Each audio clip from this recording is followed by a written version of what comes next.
वो घर जिसमें हर रात एक आदमी मर जाता था। थ्रिलर मिस्ट्री कहानी। अगर मैं आपसे कहूं कि एक ऐसा घर है जहां हर रात एक आदमी मारता है लेकिन सुबह फिर जिंदा मिलता है, तो क्या आप मुझ पर विश्वास करेंगे?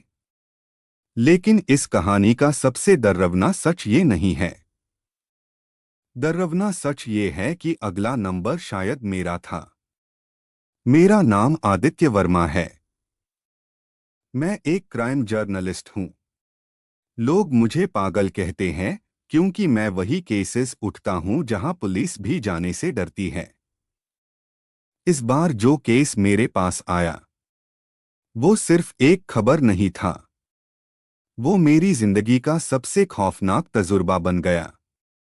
एक अनजानी चिट्ठी। एक रात करीब 11:47 बजे मुझे एक अनोनिमस ईमेल मिला।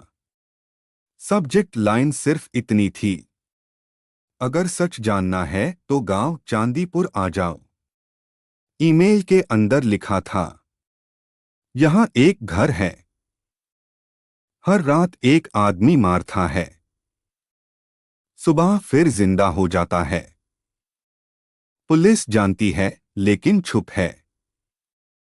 अगर तुम आए तो याद रखना, रात 12 के बाद उस घर के शीशे में अपनी परछाई मत देखना। मैंने हंसकर लैपटॉप बैंड कर दिया। मुझे लगा कोई प्रैंक होगा, लेकिन फिर मैंने अटैचमेंट खोला। एक फोटो थी, एक पुराना घर, और उस घर के सामने एक डेड बॉडी। पर अगले हाई फोटो में वही आदमी जिंदा खड़ा था। डॉट। मेरे हाथ कांप गए। चांदीपुर का सफर। 2 दिन बाद मैं चांदीपुर पहुंच चुका था। गांव छोटा था, लेकिन हवा में कुछ अजीब सा भारीपन था। जब भी मैं किसी से उस घर के बारे में पूछता, लोग बस इतना कहते, साहब उस घर का नाम मत लीजिए, जो लेटा है वो ज्यादा दिन यहां टिकता नहीं। एक बुढ़िया ने मेरे कान में धीरे से कहा, बेटा रात के बाद वहां से चीखने की आवाज आती है, लेकिन सुबह सब नॉर्मल होता है। वो घर। शाम होते ही मैं उस घर के सामने खड़ा था। 2 मंजिला, पुरानी दीवारें और खिड़कियों पर लोहे की सलख। गेट पार एक टूटा हुआ बोर्ड लगा था, वर्मा निवास। मैं चौंक गया। मेरा सरनेम भी वर्मा है। मैंने खुद से कहा। गेट खुला था। अंदर जाते ही मुझे ठंडी हवा का झोंका महसूस हुआ, जैसे किसी ने कण के पास फूंक मारी हो। तुम आ ही गए। मैंने पीछे मुड़कर देखा। कोई नहीं था। रात 11:59। मैंने घर के अंदर कैमरा सेटअप किया। हर चीज रिकॉर्ड हो रही थी। दीवार पर एक पुरानी घड़ी लगी थी। टिक टिक टिक। 11:59। अचानक ऊपर वाली मंजिल से पैरों की आवाज आई। धीरे, बहुत धीरे। फिर एक आवाज, आदित्य। मैंने झटके से कैमरा घुमाया। स्क्रीन पार मैं खुद खड़ा था। डॉट। लेकिन मेरा चेहरा मुस्कुराने की जगह रो रहा था। डॉट।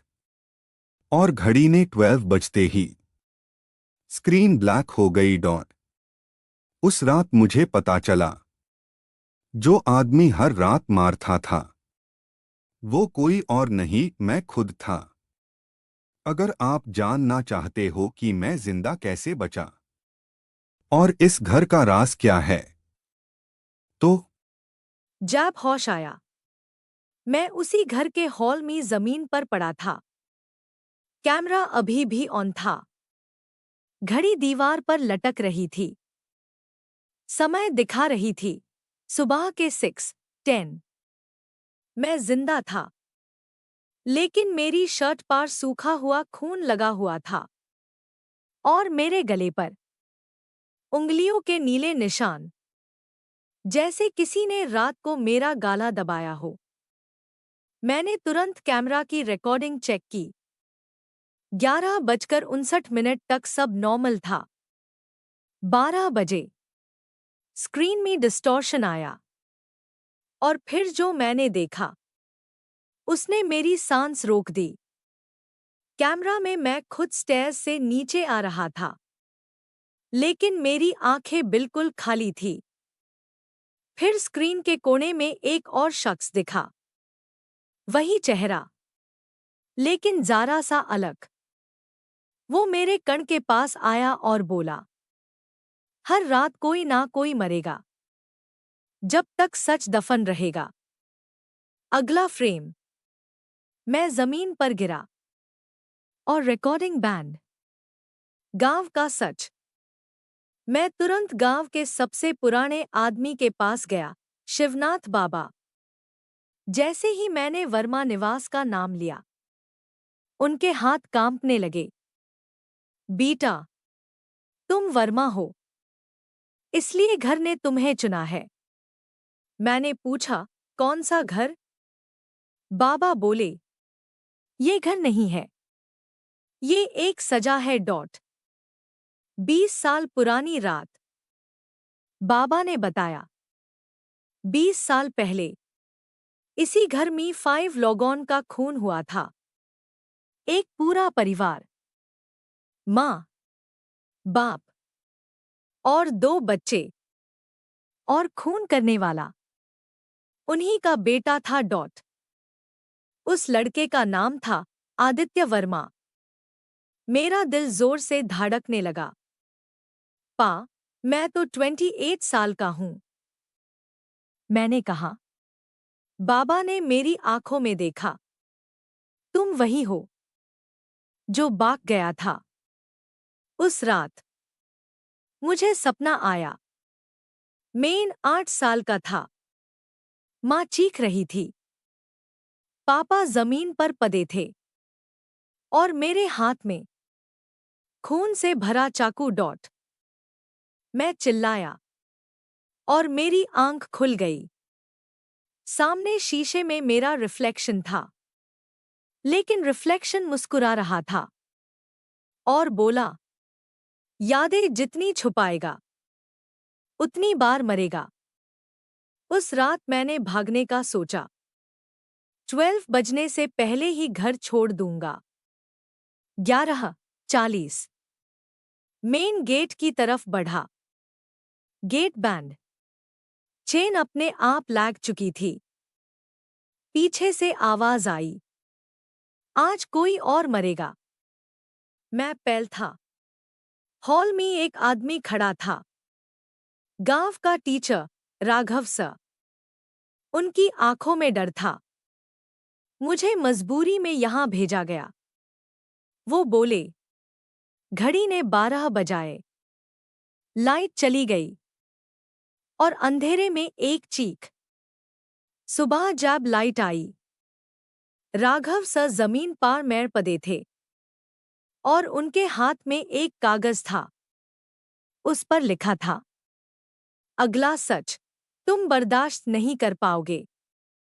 और नीचे साइन था, आदित्य वर्मा। मेरा हाय साइन। क्या मैं सच में एक कातिल हूं, या कोई और मेरी जिंदगी का खेल खेल रहा है? अगर आप सच जानना चाहते हो, राघव सर की लाश मेरे सामने पड़ी थी।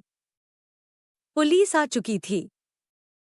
मुझसे सिर्फ एक ही सवाल बार बार पूछा जा रहा था, आखिरी बार उन्हें जिंदा किसने देखा? मैंने सच कहा।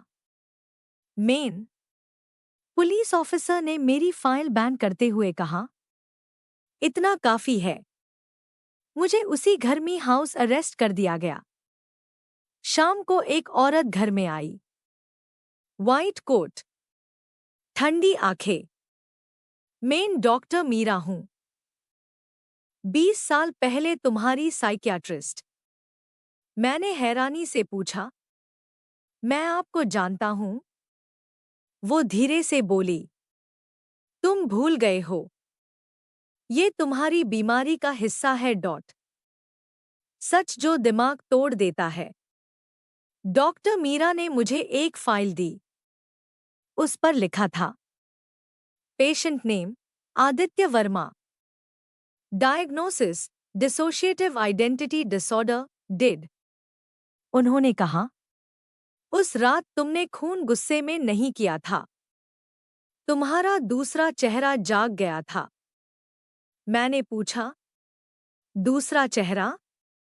उन्होंने मिरर की तरफ इशारा किया। शीशे में मैं खुद खड़ा था, लेकिन मेरी आंखें अलग थी। वो बोला, मैंने सबको बचाया था, तुम्हें याद ही नहीं। डॉक्टर मीरा बोली, तुम्हारे अंदर दो लोग हैं, एक जो भूलना चाहता है और एक जो सच याद रखता है। वो दूसरा आदित्य हर रात 12 बजे जाग जाता था, और जब भी कोई सच के करीब आता, वो मर जाता। राघव सर भी सच जान चुके थे, इसलिए उन्हें मरना पड़ा। डॉक्टर मीरा ने कहा, आज रात तुम्हें फैसला करना होगा, या तो तुम जीते रहोगे या फिर वो। 12 बजने में सिर्फ 10 मिनट दा। शीशे में मेरा दूसरा चेहरा हंस रहा था। अगर मैं गया तो तुम सब यादें याद रखोगे। खून, चीखे, सब। मेरा सर फट रहा था। मैंने चाकू उठाया, हाथ कांप रहा था। शीशे में खड़ा वो बोला, एक ही रास्ता है, मुझे मार दू। 12। मैं चीखा और शीशा तोड़ दिया। खून बहने लगा। सुबह जब आंख खुली, मेन हॉस्पिटल में था। डॉक्टर बोले, तुम ठीक हो। दूसरा चेहरा चला गया। मैंने राहत की सांस ली, लेकिन फिर नर्स ने कहा, सर, कल रात इस घर में फिर एक मौत हुई है। मैंने पूछा, किसकी? नर्स ने टीवी ऑन किया।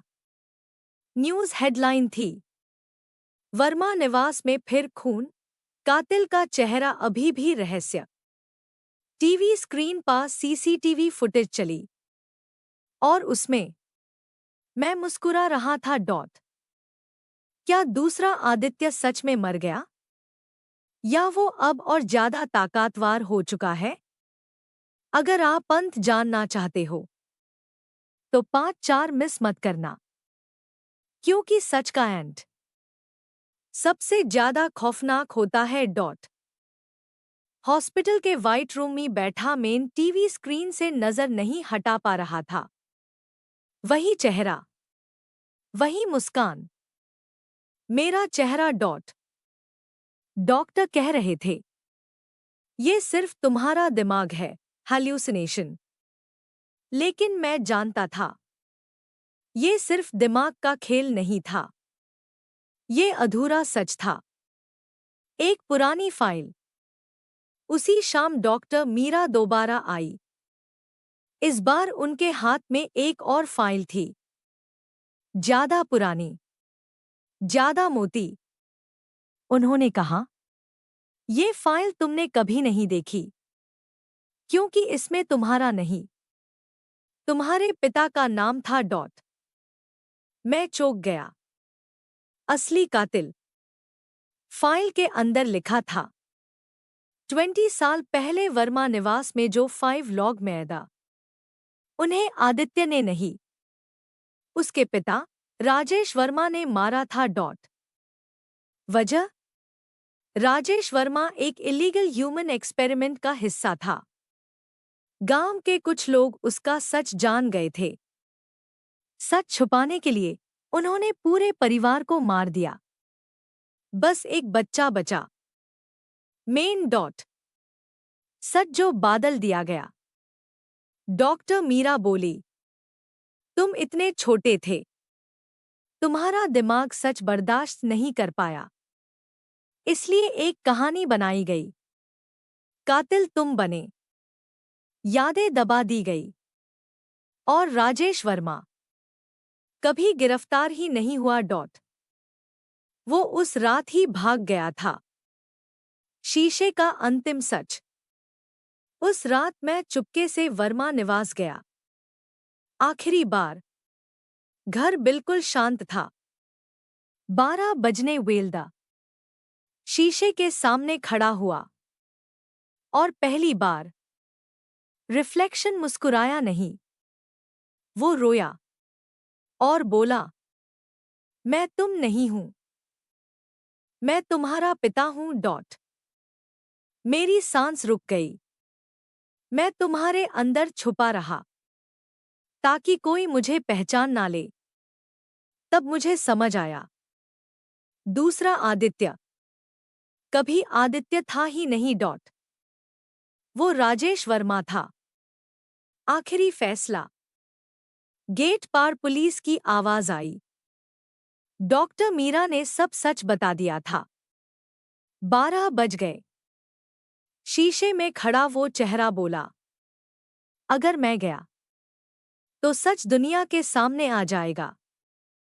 मैंने आंख बंद की और शीशे पर गोली चला दी। सुबह वर्मा निवास सील हो चुका था। मीडिया के हेडलाइंस चल रहे थे। 20 साल पुराना खूनी पकड़ा गया। सच आखिर बाहर आया। मैं शीशे के सामने खड़ा था। इस बार रिफ्लेक्शन बिल्कुल नॉर्मल था। कोई मुस्कान नहीं। कोई आवाज ना। जैसे ही मैं जाने लगा, शीशे पर धीरे से लिखा हुआ दिखा, सच बताने के बाद भी क्या तुम श्योर हो? मैं पूरी तरह चला गया।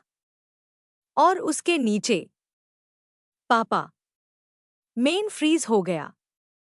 कुछ सच ऐसे होते हैं जो बाहर आ जाए फिर भी कभी मरते नहीं।